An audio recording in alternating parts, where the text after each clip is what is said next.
यो पहिला भिलाजीको लागि ल चटपटको लागि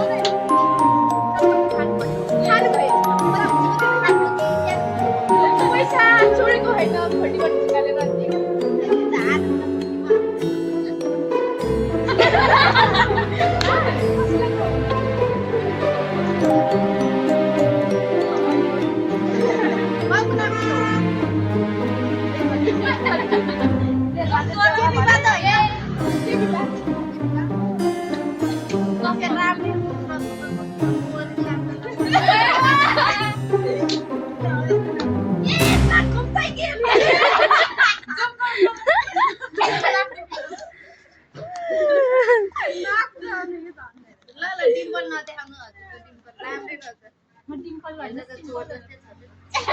आफूलाई त कसले भन्छ